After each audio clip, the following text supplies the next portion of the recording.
Selamat datang, perkenalkan kami dari Program Studi Informatika Fakultas MIPA Universitas Udayana akan mempresentasikan penyelesaian kasus 2 mata kuliah pengantar pemrosesan data multimedia dengan anggota kelompok kami yang terdiri dari 4 orang. Yang pertama-tama, perkenalkan saya sendiri Niputu Dita Ari Pratiwi dengan NIM akhir 003 dan rekan saya Putu Ardi Sudarmika dengan NIM akhir 028 dan Domingo Pratama Sidauruk dengan NIM akhir 092 dan Iputu Igede Putu Mahasatya Katyayana dengan NIM akhir 116. Nah, di sini kami akan menjelaskan terkait dengan sistem rekomendasi musik berbasis genre yang dibangun pada kasus 2 ini. Di sini kami menggunakan model machine learning dan juga pemrosesan dan juga berbagai tahapan-tahapan yang kami akan sampaikan di sini. Adapun untuk penjelasan awal terkait dengan deskripsi dari sistem yang kami buat akan dijelaskan oleh rekan saya. Baik, perkenalkan nama saya Griptu Masatya Katyana dengan NIM 208561116. Di sini saya akan menjelaskan sedikit tentang dari deskripsi sistem yang telah kami buat. Nah, sistem yang telah kami buat itu adalah sistem klasifikasi dan rekomendasi musik berbasis konten dengan menggunakan metode CatBoost. Nah, sistem ini bertujuan untuk meningkatkan pengalaman dengar musik dengan menyediakan klasifikasi genre dari file audio yang diunggah. Nah, di sini kami juga menggunakan algoritma machine learning untuk analisis fitur audionya dan memberikan rekomendasi musik berdasarkan preferensi dari pengguna tersebut. Dalam sistem ini juga dilengkapi dengan antarmukanya yang dimana berfungsi untuk mengunggah dari musiknya tersebut, lalu akan menampilkan hasil dari klasifikasinya dan menampilkan juga dari 5 rekomendasi yang diberikan dari sistem ini. Nah, sistem ini memanfaatkan dataset musik yang telah dianotasi dengan genre untuk melatih model klasifikasi untuk memberikan rekomendasinya yang sesuai dengan pengguna inputkan sebelumnya. Nah, untuk selanjutnya itu ada batasan dan asumsinya. Yang pertama itu program hanya menerima satu input data audio pada setiap pengujiannya. Pengguna juga tidak bisa menginputkan lebih dari satu audio secara bersamaan, yang artinya setiap audio harus diuji secara satu persatu. Lalu yang kedua itu ada program hanya dapat merekomendasikan audio ke dalam 10 kategori genre musik yang tersedia. Nah, ini berarti tidak semua variasi musik dapat diidentifikasi oleh program, karena kategori ini merupakan cakupan dari model yang dilatih. Nah, genre musik di luar 10 kategori ini tidak dapat dikenali atau diklasifikasikan oleh program ini. Dan yang terakhir itu sistem ini hanya tersedia dalam bentuk web, sehingga akses dan penggunaannya terbatas dalam platform web saja. Baik, untuk selanjutnya itu saya akan menjelaskan tentang deskripsi dari datanya, yang dimana data yang telah kami dapatkan ini memiliki 10 genre, yang dimana setiap genrenya itu terdapat 100 audio filenya yang berdurasi sepanjang 30 detik. Lalu selanjutnya itu di sistem ini juga akan mengimpor beberapa library terlebih dahulu. Contohnya itu seperti Librosa, CatBoost, dan lain-lainnya. Lalu di sini fungsi ini, yang ini, itu akan menampilkan berbagai genre dari file di dalam file audio dari dataset tersebut. Contohnya seperti hip hop, rock, disco, dan lain-lainnya.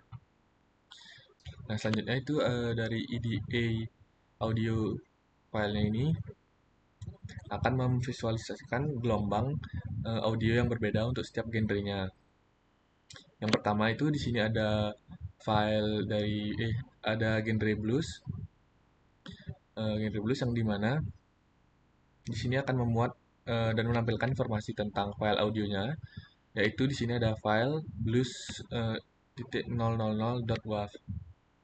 Lalu di bawah ini akan mencetak informasi dari audio tersebut, yang dimana di sini memiliki shape sebesar 661.794 dan sample rate-nya dan sample rate-nya ini ada 22.050 Hz. Dan juga di sini akan mengecek panjang dari audio itu sepanjang sekitaran 30 detik. Lalu setelah itu akan ada waveform-nya dari audio tersebut yang divisualisasikan dengan Librosa tersebut, akan menunjukkan gelombang suara seperti ini. Lalu selanjutnya itu ada yang kedua itu ada hip hop. Sama juga seperti tadi, dia akan menampilkan dari file ini, dari file hiphop.000.wav ini akan menampilkan juga sound shape-nya sebesar 661.504 dan sample rate-nya 22.050 dan juga panjang dari durasi dari file audionya ini sekitar 30 detik. Dan juga akan menampilkan ini dari waveform-nya, jadinya seperti ini. Lalu yang ketiga itu ada pop, itu akan sama juga, akan mengeprint atau mencetak dari sound shape-nya sebesar 661.504 dan sample rate-nya 22.050 dan panjang dari file audionya ini sekitar 30 dan juga akan mencetak dari waveform-nya itu sendiri. Lalu yang keempat itu ada di classical, dan juga sama seperti yang sebelum-sebelumnya. Dia akan mencetak sound shape-nya yang ada 661.794, lalu sample rate-nya ada 22.050 Hz dan panjangnya juga 30. Berikut juga adalah waveform dari genre klasikalnya tersebut. Untuk selanjutnya itu ada spektrogram. Spektrogram ini adalah representasi visual dari kenyaringan sinyal audionya tersebut. Lalu di sini filenya akan dimuat terlebih dahulu, file blues.000.wav-nya. Lalu akan menampilkan spektrogram. Di sini fungsinya untuk menampilkan spektrogram dari audio tersebut dengan sumbu waktu pada sumbu X dan frekuensi pada sumbu Y-nya. Jadi contohnya itu seperti ini. Untuk selanjutnya itu ada spektrogram, yang dimana Mel spektrogram ini adalah spektrogram yang menggunakan skala Mel pada sumbu frekuensinya. Yang juga di sini untuk menggantikan dari skala frekuensi linearnya. Lalu pertama itu sama seperti tadi akan memuat dari file audionya. Lalu akan di bawah ini ada fungsi untuk menghitung Mel spektrogramnya dari audio yang telah dipotong dan mengkonversinya menjadi amplitude ke skala desibel. Dan spektrogram ini kemudian divisualisasikan menggunakan Librosa juga dengan sumbu waktu dan frekuensi logaritmik. Seperti ini bentuk dari spektrogram Melnya.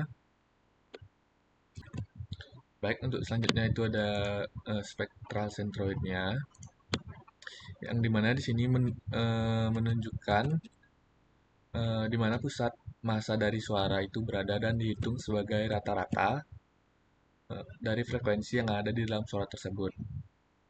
Nah, eh, di sini akan menghitung spektral centroid dari audio yang telah dipotong itu dan mencetak juga nilai dan bentuknya. Lalu variabel frame ini eh, akan menyimpan indeks frame dari centroidnya dan T-nya itu akan mengkonversi frame tersebut ke dalam satuan waktu. Dan di sini akan menghasilkan array centroid dengan shape 1293 ini, yang dimana berarti ada 1293 centroid yang dihitung. Masing-masing mewakili pusat massa spektrum dari frekuensinya itu, dari frekuensi segmen audionya. Lalu indeks frame ini disimpan dalam variabel frames yang berkisar 0 hingga 1292. Nah, waktu yang sesuai untuk masing-masing frame itu dihitung dalam variabel T yang menunjukkan bahwa audio memiliki durasi sekitar 30 detik dengan interval waktu antara frame sekitar 0,023 detik. Nah, lalu ada fungsi dari normalize untuk menormalisasi data audio menggunakan min-max scalar dari scalarnya yang mengubah data menjadi skala antara 0 dan 1. Kemudian kode tersebut membuat plot yang menampilkan waveform dari audio yang telah dipotong dengan menggunakan Librosa itu. Dan juga di atas waveform tersebut, spektral centroid yang sudah dinormalisasi diplot sebagai garis untuk menunjukkan bagaimana pusat spektrum frekuensi berubah sepanjang durasi audionya ini. Lalu akan dikombinasikan dan akan memberikan gambaran visual tentang hubungan antara amplitudo, waveform, dan perubahan frekuensi sentralnya. Nah, untuk waveform ini akan menjadi seperti di gambar ini.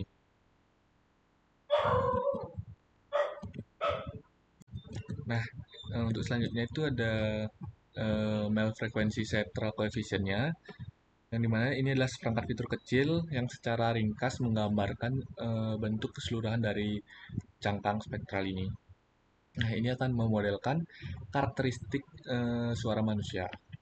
Lalu ini akan menghitung mel frekuensi central coefficient-nya atau MFCCS-nya dari audio yang telah dipotong dan mencetak bentuk array MFCCS-nya dan juga akan membuat plot spektrogram dari MFCCS-nya.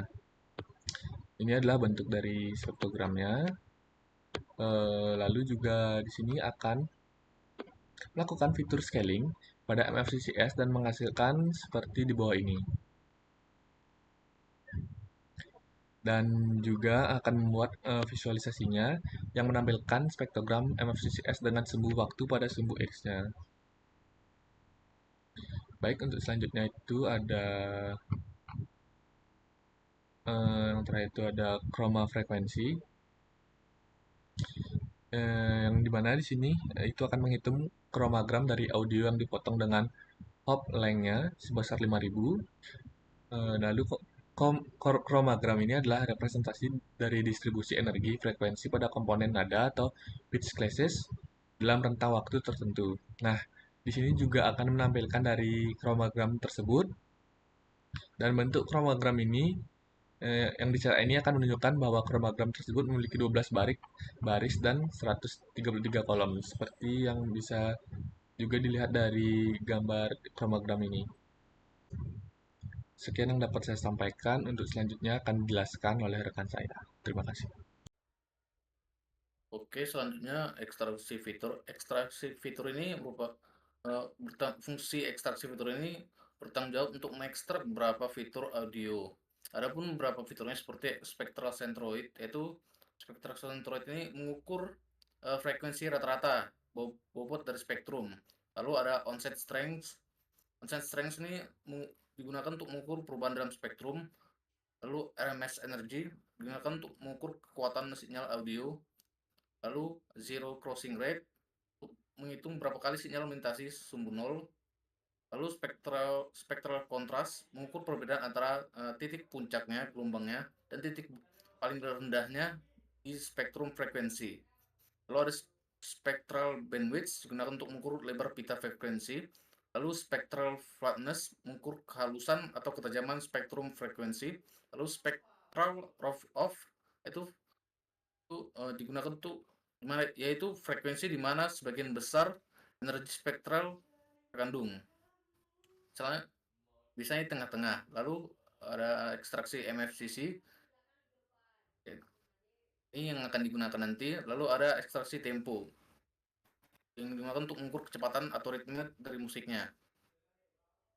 Oke, selanjutnya adapun selain ekstraksi fitur tadi, adapun ekstraksi fitur untuk menghitung rata-rata dan varians dari setiap fitur yang diekstraksi.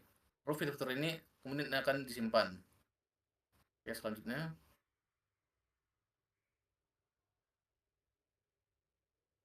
Nah, di sini program akan membaca file audio dari dataset dan mengekstraknya menggunakan ekstraksi fiturnya tadi. Lalu ekstraksi fitur, lalu data yang sudah diekstraksi fitur ini akan disimpan dalam bentuk data frame dan akan disimpan pada file CSV. Lalu selanjutnya kita lihat situ ada 5 kali 86 kolom, di mana ada 57 fitur. Oke, selanjutnya. Nah, di sini program akan mengelot datasetnya. Lalu akan ditampilkan. Bisa kita lihat situ tampil datasetnya. Lalu bisa kita lihat datasetnya sebanyak 9.990. Oke, selanjutnya.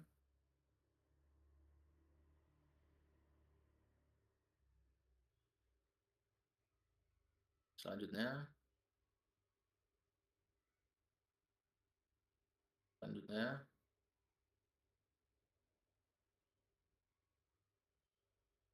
Nah, count plot. Oh, bisa kita lihat situ ekstrak datasetnya blues ada 1000, pop ada 1000, metal ada 1000, jazz ada 1000, reggae ada 1000, disco ada 999, rock ada 998, hip hop ada 998, klasikal ada 998, country 997. Oke, selanjutnya konplot.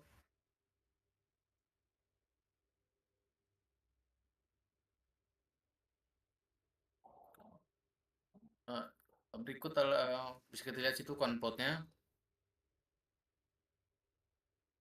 dari setiap genrenya. Lalu ada uh,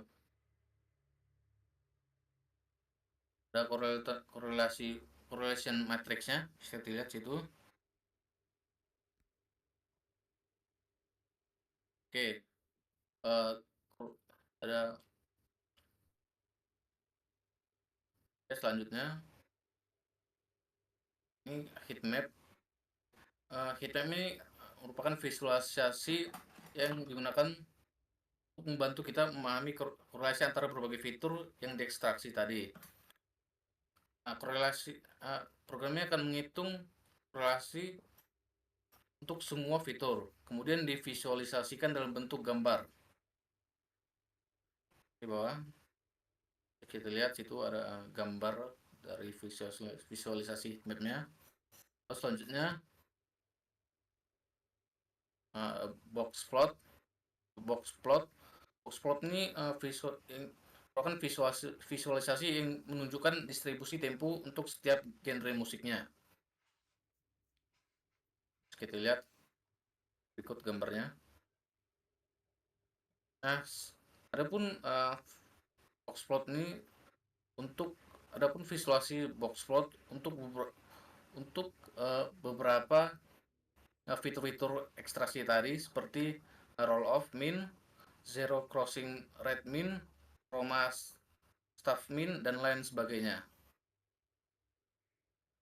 Oke, bisa kita lihat situ visualisasinya.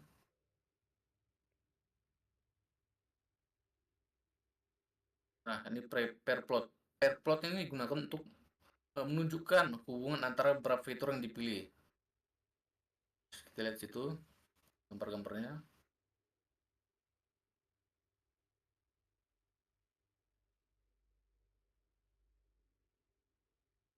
Oke. Lalu histogram. Histogram ini digunakan untuk menunjukkan distribusi dari setiap fitur individunya. Berikut visualisasinya. Oke, selanjutnya akan dijelaskan oleh teman saya. Terima kasih. Baik, terima kasih. Sebelum itu, perkenalkan kembali nama saya Niputudita Ari Pratiwi dengan NIM akhir 003. Jadi di sini saya akan jelaskan terkait dengan data preprocessing, yang dimana pada kode tersebut sudah dijelaskan yang pertama kita akan lakukan import preprocessing dari sticky learn yang berisi berbagai alat untuk preprocessing data seperti pada umumnya. Selanjutnya kita akan melakukan membuat label instance dari label encoder dari modul preprocessing. Nah, digunakan untuk mengubah label kategori menjadi sebuah angka integer seperti itu. Yang kedua, di sana ada DF label dan label encoder seperti pada kode tersebut, yang dimana kita akan menerapkan label encoder pada kolom label untuk mengubah nilai kategori menjadi angka integer. Nah, adapun untuk fit transformnya itu untuk menghitung parameter encoding dari data dan menerapkannya. Adapun untuk selanjutnya yaitu memeriksa apakah kolom fill name itu ada sebelumnya menghapus dari data frame seperti itu. Selanjutnya itu untuk di bagian fill name itu untuk mencegah error jika kolom fill name tidak ada dalam data frame seperti itu. Nah, selanjutnya ada X pada data frame itu pada baris tersebut untuk menghapus kolom yang ada dalam data frame DF tersebut, dan juga drop itu untuk menghapus kolom-kolom yang terdaftar dalam exciting column to drop seperti itu. Nah, yang selanjutnya itu ada Y sama dengan DF label, yang dimana kita akan mengekstrak variabel target dari kolom label yang sudah di encoding. Nah, ini akan memisahkan data fitur X dari label target Y. Adapun untuk printnya, pada bagian print masih di preprocessing data. Untuk di sini kita masih belum memprint preprocessingnya, sedangkan untuk selanjutnya itu pada data normalization. Data normalisasi itu kita akan melakukan call sama dengan x.column itu, yang dimana kita akan mengambil nama-nama kolom dari data frame X dan disimpan ke dalam variabel columns. Yang selanjutnya itu min max scalar, yang dimana kita akan membuat instan dari min max scalar itu dari modul preprocessing, dan min max scalar ini akan digunakan untuk menskalakan fitur dengan mengubah kerentangannya dari 0,1 seperti itu. Adapun untuk selanjutnya yaitu npace underscore scalar sama dengan min max scalar dot fit transform X itu, yang dimana kita akan menerapkan min max scalar pada data X dan disimpan hasilnya dalam variabel np underscore scalar. Adapun untuk fit transform itu akan mengubah parameter scaling dari data dan kemudian menerapkannya. Adapun di sini xpd.dataframe, di mana di situ akan membuat data frame baru dengan data yang sudah diskalakan menggunakan nama kolom yang sama dengan X, dan data frame baru ini akan berisikan data X yang sudah dinormalisasi ke rentang 0,1. Nah, untuk selanjutnya kita akan melakukan train test split, yang dimana train test split ini merupakan sebuah kode untuk melakukan pelatihan. Adapun untuk fungsi dari program ini seperti yang pertama, kita tentu akan melakukan import library yang sudah ada di atas sebelumnya. Selanjutnya kita akan melakukan xtrain y-test seperti itu. Nah, di sini akan melakukan membagi dataset menjadi data pelatihan dan juga data pengujian. Habis itu X itu merupakan data fitur dan Y merupakan target dari variabel. Adapun untuk test size-nya itu menggunakan 0,33, yang berarti 33% dari data akan digunakan untuk pengujian dan 67% untuk pelatihan. Dan selanjutnya yaitu di sini juga kita menggunakan xtrain save dan xtest save, yang dimana akan menampilkan bentuk dimensi daripada pelatihan data pengujian untuk X dan Y seperti itu. Nah, untuk selanjutnya akan dijelaskan oleh rekan saya pada bagian model. Terima kasih. Baik, terima kasih atas waktunya. Di sini saya akan melanjutkan dari penjelasan rekan saya. Tentunya di sini izin perkenalan diri. Perkenalkan, nama saya Putu Ardi Sudarmika dengan NIM akhir 0028.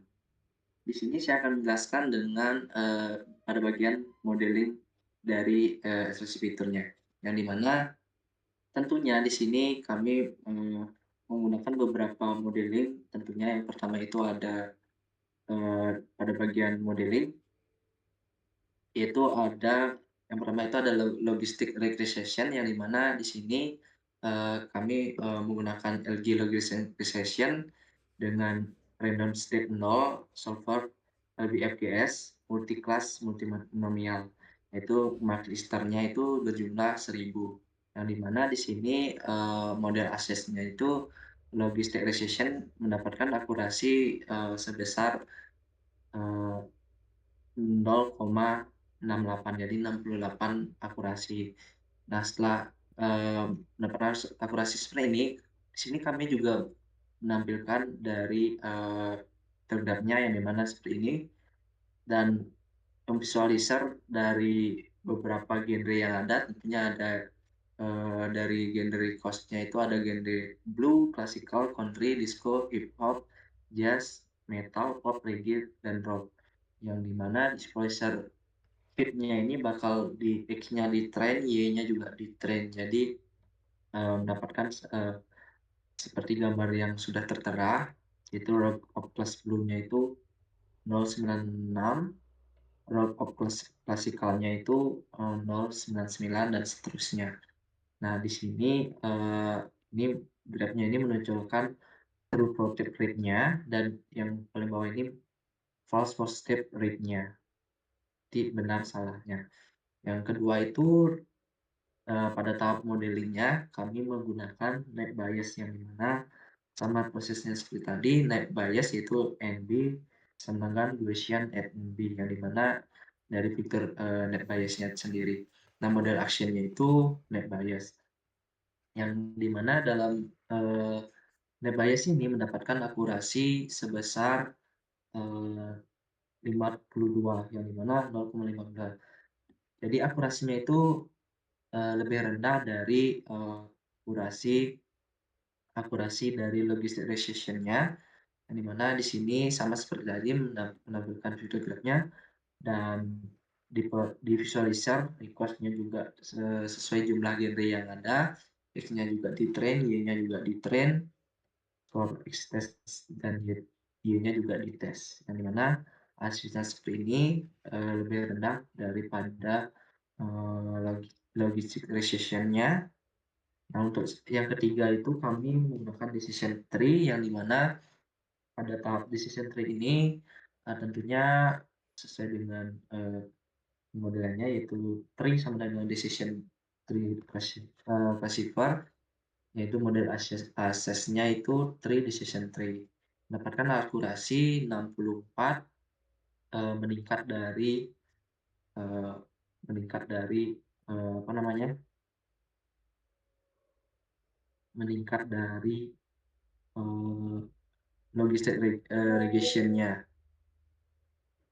Tentunya di sini bakalan di visualizer juga di cost-nya, yaitu 3 classes sama dengan jumlah genre yang ada. Ada blue, classic, dan seterusnya. Sama juga di X-train, Y-nya juga di train, process score-nya, X-nya di tes, Y-nya juga di tes. Nah, untuk modeling yang keempat, kami menggunakan SPM yang dimana di SPM ini support vector machine, panjangan dari support vector machine yang dimana SPM sama dengan SVC, VO, dan model aksesnya itu spin support vector machine. Nah, di sini mendapatkan akurasi sejumlah 74 yang dimana lebih meningkat dari akurasi sebelumnya. Namun pada tahap decision tree ini ada tahap selanjutnya yaitu ada linear kernel-nya yang dimana linear kernel-nya itu ternyata lebih rendah dari SVM sendiri. Mohon maaf, dari decision tree-nya sendiri. Dari SVM-nya sendiri yang dimana mendapatkan akurasi 71. Nah, untuk tahap colonial kernel-nya ini lebih meningkat dari akurasi dari linear kernel-nya, yaitu linear kernel-nya itu mendapatkan akurasi 79.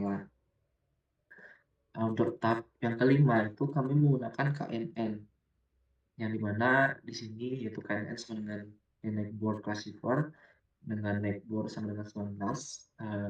Model aksesnya itu KNN, yang dimana mendapatkan akurasi sama seperti tadi yaitu sebesar 79.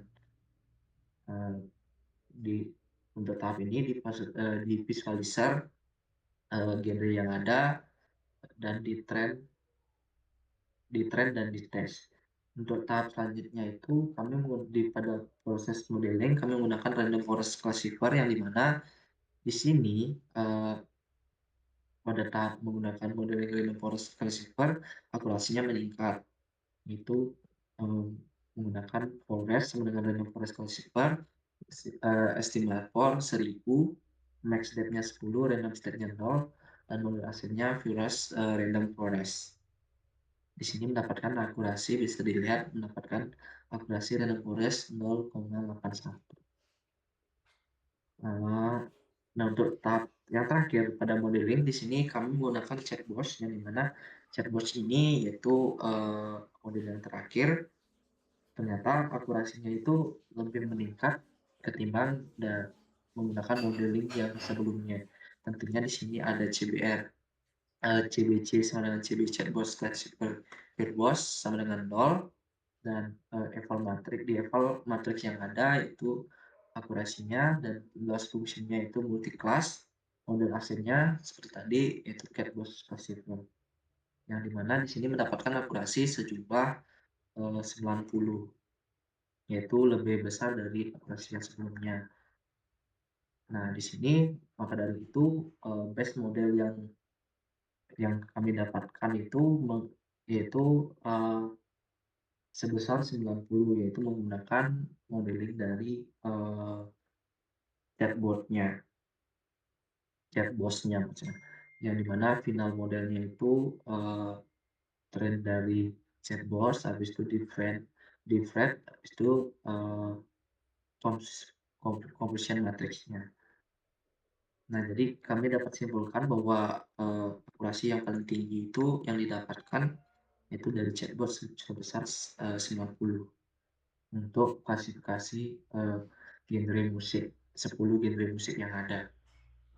Nah, setelah melakukan proses klasifikasi dari genre musik yang ada, di sini kami membuat sistem yang namanya sistem musik genre rekomendasi sistem, yang dimana sistem ini merekomendasikan musik yang sejenis dengan menemukan kesamaan yang terbaik, yang dimana diberi peringkat dalam urutan menurun dari pencocokan hingga pencocokan paling sedikit. Untuk file audionya ini akan dilakukan quotient similarity, yang dimana prosesnya seperti ini. Data sama dengan VDRIP CSV, yaitu datanya itu berasal dari dengan nama VDRIP CSV, yaitu dengan pad fitur 30 CSV dengan index all file name. Habis itu dilabel sama dengan data label. Habis itu datanya itu di drop kolomnya dengan length dan label. Habis itu di sini select data type, class, and familiarity. Yang dimana quotient similarity ini tujuannya untuk menghitung kemiripan dari questionnaire-nya dengan kombinasi lagu yang ada dalam data. Hasil ini menghasilkan matriks berukuran 1000 kali 1000 dengan resolution informasi sebagai kemiripan item A dengan item B, yang dimana jika seorang user menginputkan A, dia bahkan ikut juga merekomendasikan yang sejenis dengan A, yaitu item B, kemiripan item B dengan kemiripan item A. Seperti yang saya katakan tadi, ini matriksnya itu 1000 kali 1000. Seperti yang bisa dilihat, yang dimana file name-nya itu blue, sesuai dengan urutan genre yang ada, rock dan sebagainya. Nah, di sini ada file seminar song itu merekomendasikan 5 lagu yang audio lagu yang sesuai dengan inputan user. Ini menggunakan box sampelnya itu misalkan user seminar songnya itu pop 00019 WAP sesuai dengan file dataset yang ada, dia bakalan merekomendasikan 5 rekomendasi pop sesuai dengan inputan user. Ini bisa difilter.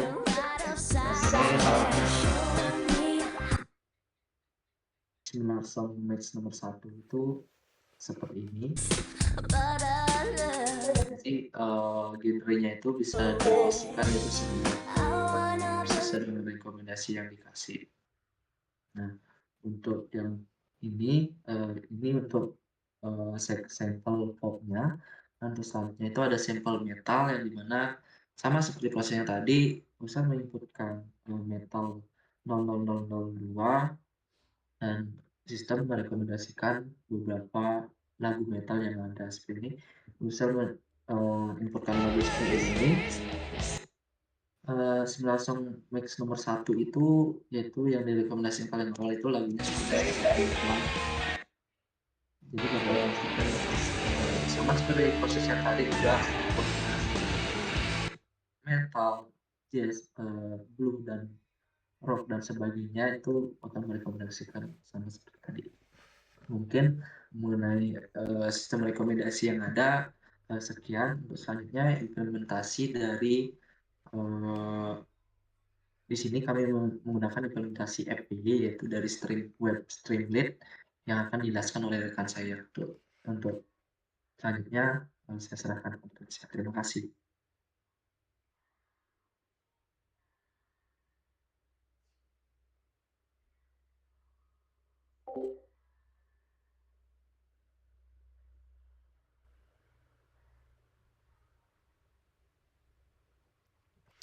Baik, terima kasih atas waktunya. Di sini saya Dita Ari Pratiwi dengan NIM akhir 003 akan melanjutkan terkait dengan aplikasi yang kami luncurkan menggunakan website Streamlit. Yang dimana pertama kami di sini akan melakukan import terlebih dahulu seperti import Streamlit as ST, import Pandas SPD dan berbagai macam import lainnya yang dibutuhkan dalam membangun website menggunakan Streamlit ini.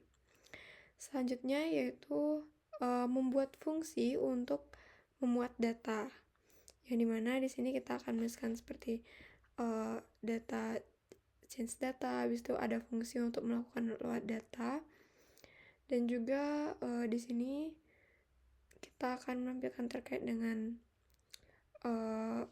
data fiturnya yang di format 30 underscore format CSV itu. Selanjutnya pada fungsi berikutnya dimana kita akan mencari lagu yang mirip di sini dari sistem rekomendasi yang kita gunakan. Dan selanjutnya di sini ada fungsi terkait untuk mengimport file audio dari lokal, dari file yang ada. Habis itu selanjutnya ada fungsi untuk mengekstrak fitur MVCC-nya dari file audio. Dan di sini ada fungsi juga untuk mencari lagu yang mirip berdasarkan dengan fitur MVCC-nya. Dan di sini ada if untuk memastikan dimensi audio fitur sesuai dengan data. Nah, di sini juga kita sudah menuliskan terkait dengan sintaks-sintaks dari Streamlit-nya seperti st.error apabila ada kesalahan seperti itu. Nah, selanjutnya di sini ada dari main function-nya yang dimana ada fungsi main-nya. Di sini kita akan menampilkan terkait dengan judul seperti music recommendation dan music recommendation system, dan selanjutnya itu lanjut ke bawah ST Markdown itu yang dimana kini untuk tampilan dari Streamlit-nya. Dan ini juga terkait dengan data, terkait dengan bagaimana cara kita menampilkan datanya. Dan di sini juga ada terkait dengan sintak dari Streamlit seperti ST Markdown dan juga berbagai hal untuk mempercantik dari tampilan website Streamlit-nya. Dan mungkin untuk selanjutnya kita bisa langsung demo ke programnya langsung. Baik, untuk demo saya serahkan ke rekan saya. Terima kasih.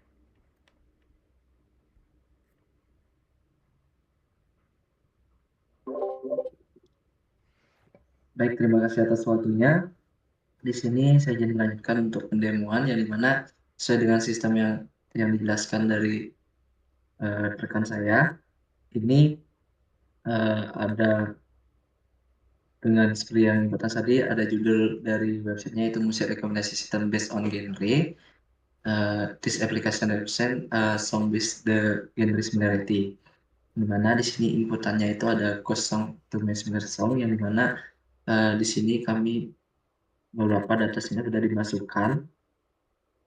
Di sini saya akan menyontohkan dengan genre blue 14 mungkin. Di sini saya langsung saja fans similar song-nya, yang di mana di sini output-nya itu beberapa lagu seperti yang sesuai dengan sistem yang tadi. Sistem bakal merekomendasikan 5 lagu yang sesuai dengan genre blue seperti ini. Di sistemnya juga bisa dibuka lagu blue seperti ini untuk yang pertama. Yang kedua, seperti yang selanjutnya. Nah, di sini sistem juga bisa menginputkan upload your lagu, yang dimana di sini bisa menginputkan lagu yang audio lagu dalam bentuk file. Saya contohkan di sini Blue 6. Langsung saja kita mulai. Nah, di sini sistemnya bakal mengecek apakah itu benar genrenya seperti apa. Di sini kan nama filenya itu Blue. Apakah sistemnya bakal merekomendasikan, bukan merekomendasikan, apa namanya, lebih ke memastikan itu genre apa seperti itu. Yang dimana ini sistem memunculkan genre musik blue, jadi sesuai dengan liputan Overflow Yours of Song-nya. Ini merupakan lagu blue. Oke, sekian dari penjelasan sistem stream lead-nya. Untuk selanjutnya, minta dari rekan saya untuk penutupan. Terima kasih. Baik, terima kasih. Mungkin itu sekian dari presentasi dari kelompok kami terkait dengan sistem rekomendasi musik berbasis genre. Dan apabila ada kesalahan kata, saya mohon maaf. Untuk penutup, saya ucapkan terima kasih.